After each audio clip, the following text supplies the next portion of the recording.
This is the best way to smoothen skin in Photoshop. In this video, we are going to learn the step-by-step process of how to achieve great results in your retouching work. I'll be walking you through blemish, acne and stray hair removal, professional frequency separation, dodging and burning, eye retouching, hair retouching, skin grading and many more.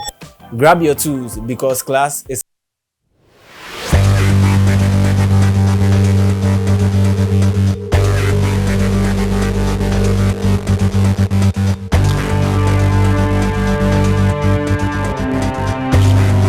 First, duplicate the layer and rename it Blemish.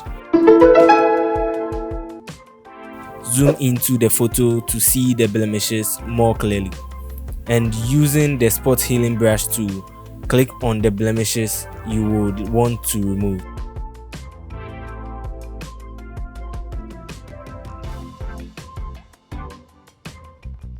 To remove stray hairs, you would have to draw on them like this. Before we continue, I am using a graphics tablet which helps make retouching easier. It really comes in handy and elevates your precision to its peak. I will talk more about it when we get to the frequency separation part. So for now, we are removing as much blemishes as we can. Every stray hair, every pimple or acne.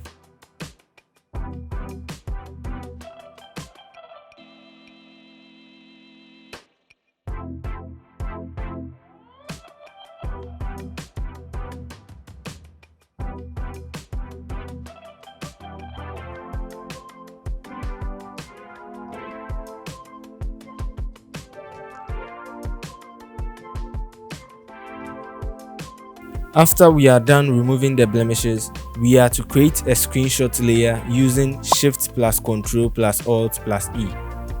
I am going to create frequency separation layers using my action pack. And by the way, comment action pack and I'll send you the actions. Using the actions, automatically select the mixer brush tool. Use this brush settings. Don't forget to like and subscribe. I'm waiting. Well, thanks for doing it. Let's continue. The mixer brush creates a good blend between colors, so using this way makes the skin tone blend smoothly. Note that blending small portions at a time helps, even though it will take a longer time to complete. Also note that brushing in the direction of the skin helps in getting good results. Decrease brush size with the left square bracket and increase with the right square bracket. Increase the brush size for bigger work areas and decrease for tight or smaller work areas. And not to forget, zooming out helps to see any mistake or places to work on. It's just like changing the point of view to see where you missed. As I said earlier, I am using a graphics tablet for this retouch process, hence my precision. It has a feature called pen pressure which can increase or decrease the intensity of the brush strokes as you apply pressure to the pen. I use it to regulate the opacity and flow, which helps me brush with varying intensities I need. It will be advisable to get one for yourself if you want to take retouching seriously. Now, keeping these tips I've given you in mind, watch how I finish this frequency separation process.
After finishing the close-up frequency separation, you can zoom out and use a big brush to further even out parts which you think need it.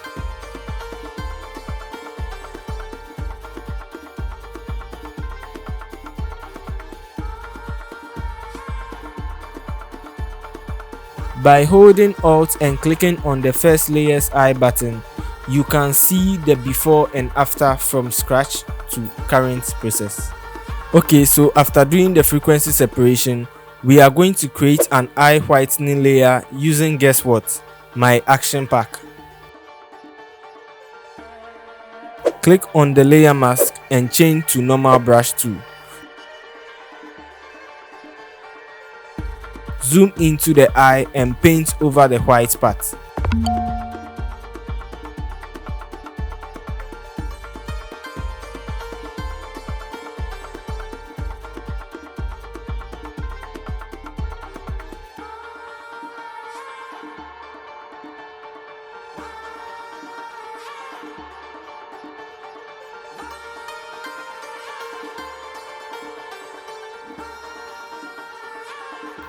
Use the teeth whitening action, which also doubles down as an eye whitener. With the layer mask selected, paint on the white part of the eye. And also, one very important thing to note, don't forget to like and subscribe.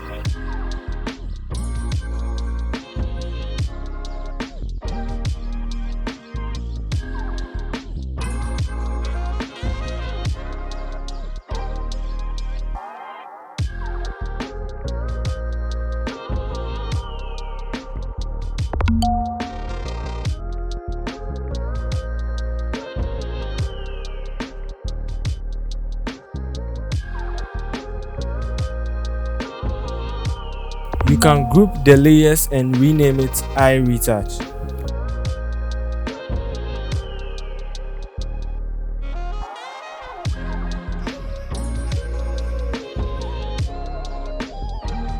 For here, what I am trying to do is to get the eye to the whitest point possible, and to achieve that, I am trying to remove the other colors present in the eye.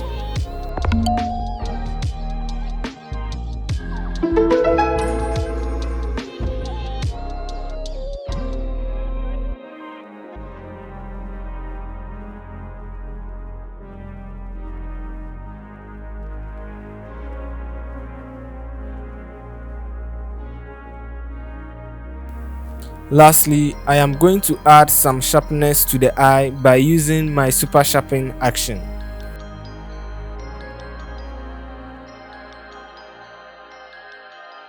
Invert the layer mask using Ctrl I and use the brush with white foreground color to paint in the effect.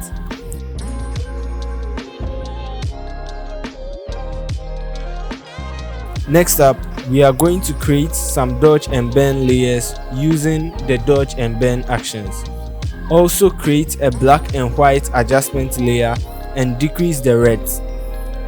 This is a help layer to help us know where to dodge and where to bend. Dodging means brightening an area and bending is darkening it. So from this, I guess you've already figured it out that we are going to dodge the white parts and bend the dark parts. Set the opacity of your brush to 10%. Click on the bend layers layer mask and start to brush on the dark parts.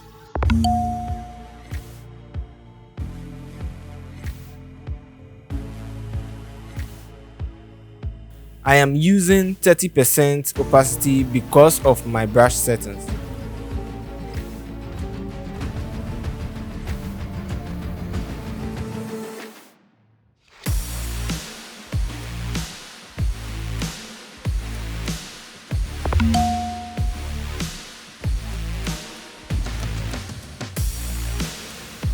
Disable the black and white adjustment layer intermittently to see your progress. Increase the brush size when brushing over wider areas and decrease when brushing over smaller areas.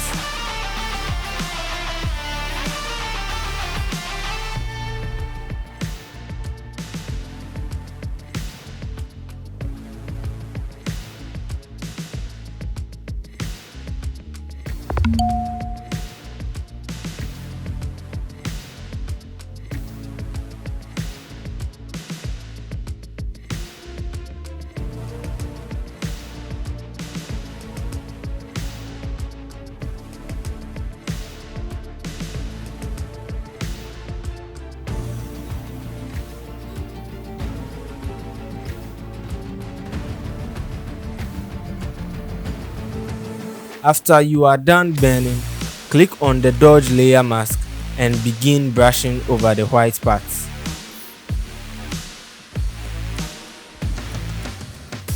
I am brushing this part of the eye to make the eye more eye-catching.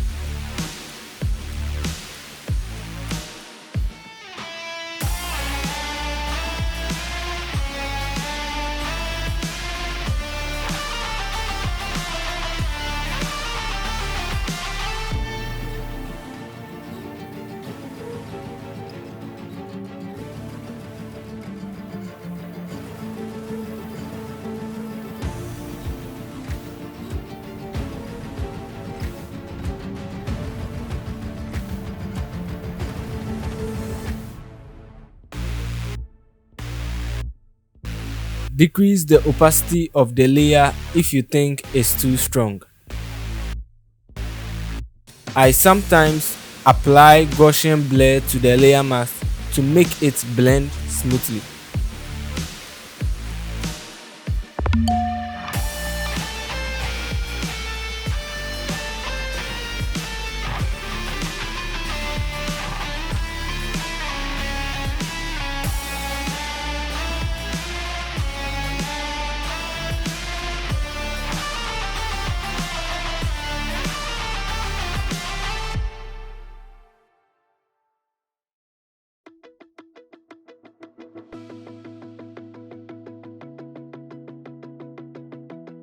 To improve your dodge and burn even more, we are going to do something further. Use the quick dodge and burn action. Click on the B layer mask and paint over the part to burn. After, click on the D layer mask and paint over the part to dodge. And by the way, don't forget to like and subscribe. Thank you.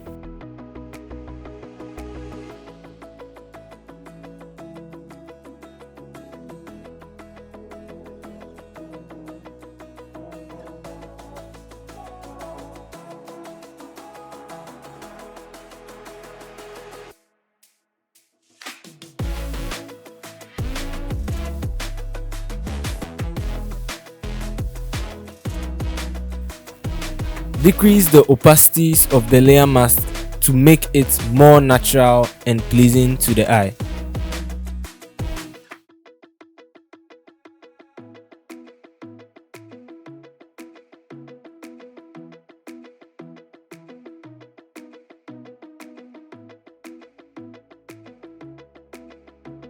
Next, we are going to grade the skin. We are going to use the selective color adjustment layer. The skin is made up of red and yellow pigments. We are going to concentrate on those colors to grade the skin. With the reds, decreasing cyan adds more red to the image, and increasing yellow adds yellow to the image. Our goal is to get a nice color that suits her skin and make the image look good.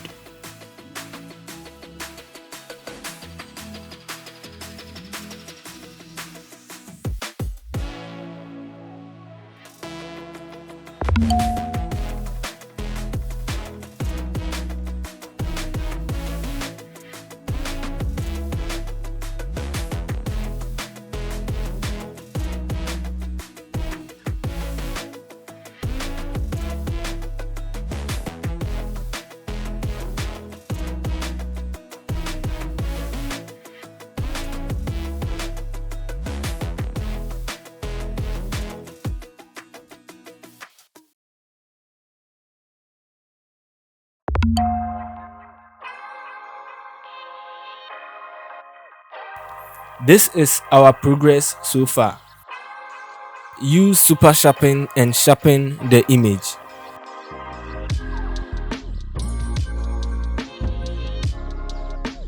Change the opacity to the value which fits your image best.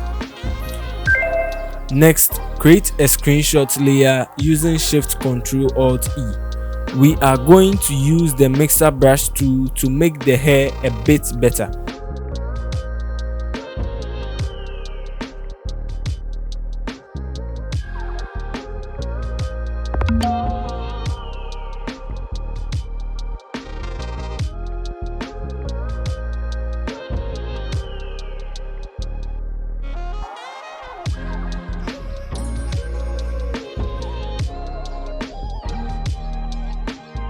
After that, go to Filters and click on Liquify.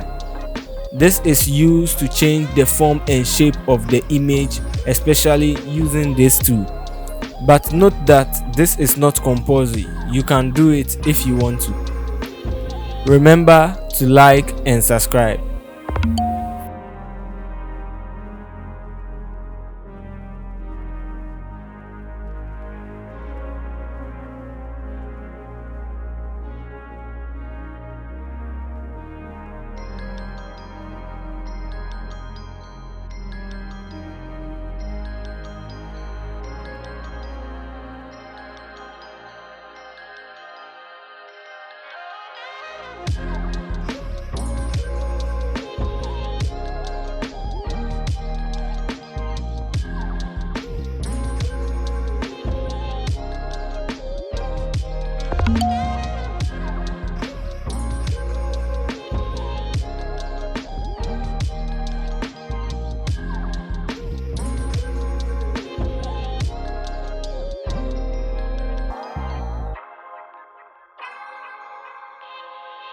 So the next thing is to create another screenshot layer.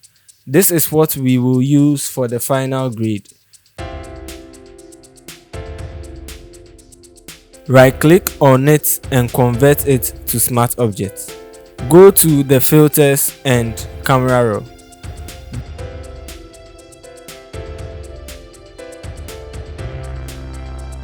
Do these adjustments to make the photo pop even more.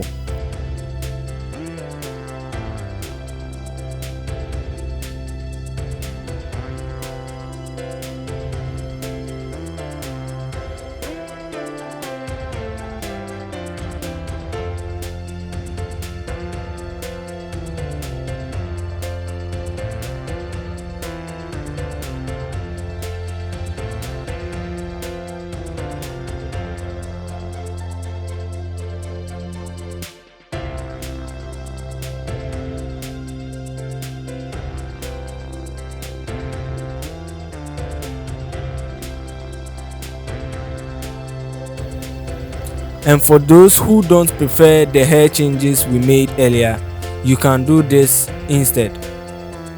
Disable these two layers, create a new screenshot layer, convert it to Smart Object, and hold Alt and drag the Smart Filter to this layer. This is the result with the hair changes, and this is without the hair changes. Now, to export this image correctly for social media, do this. Go to File, Export, and Export As. You can export at the full resolution, but for social media, I decreased the resolution to 3000 for the longest side, with quality at 7. With that, you only need to click Export. Select the location and save. Hope this tutorial was helpful. Comment what you don't understand and what you want to learn next. I am Edney, and class is dismissed.